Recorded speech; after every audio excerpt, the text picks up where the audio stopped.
The man sneaked into the girl's house to collect a debt. But strangely, the girl ignored him completely. She simply took a moldy piece of bread and hid in a corner to eat it. The man paid no attention to the girl and continued searching everywhere. But after searching every corner of the house, he found nothing. He asked the girl in a harsh tone where all the valuable items in the house were hidden, but the girl remained silent. After several inquiries and attempts to probe further, he finally realized that the girl was deaf and blind, a person with sensory impairments. He felt a pang of sympathy and wasn't sure whether to continue searching. The girl's mother owed him a lot of money, but she had been involved in an accident at work. As the acting team leader, the man had to go to the hospital to visit her. But to his surprise, the woman had already become a cold corpse. Since no relatives of the deceased could be found, the police could only hand over the mother's belongings to the man. He was deeply frustrated, unsure how to recover the money owed to him, so he followed the address to the woman's home, hoping to find something of value to offset the debt. But after a thorough search, he found nothing. He could only pin his hopes on the girl's father. Upon learning of his wife's tragic death, the man not only showed no signs of grief but instead berated him and said they had already divorced,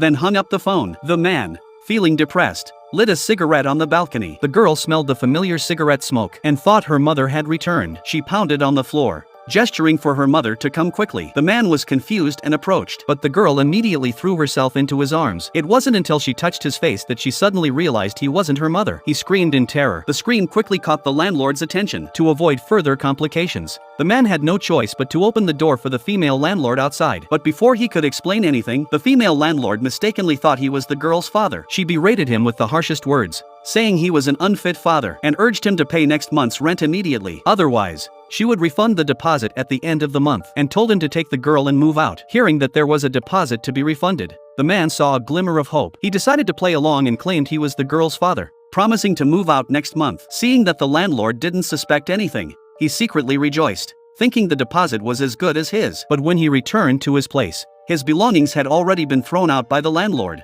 as he simply couldn't afford to renew the lease. His first thought was to stay temporarily at the girl's house and move out after receiving the deposit next month. The girl touched the leather shoes by the door and realized they weren't her mother's. It must be that man returning. She nervously took a piece of bread and hid in the corner to eat it, perhaps out of sympathy. The man ordered 2 bowls of fried sauce noodles and handed one to the girl. Smelling the aroma, the girl swallowed her saliva many times, but in the end, she didn't eat a single bite. In her heart, this man was still a threat. To ease the girl's concerns, he deliberately hid the shoes by the door, making her think he had left. He then threw away all the moldy bread. But when the girl couldn't find any bread on the table, his emotions erupted, and he burst into tears. The man quickly brought over the fried sauce noodles, gesturing that they were better, but the girl swatted it away. He finally lost his patience and vented his anger with the harshest words. But seeing the girl crying, he couldn't help but soften his heart and bought her fresh bread again. When she smelled the fresh bread again, the girl suddenly realized that the man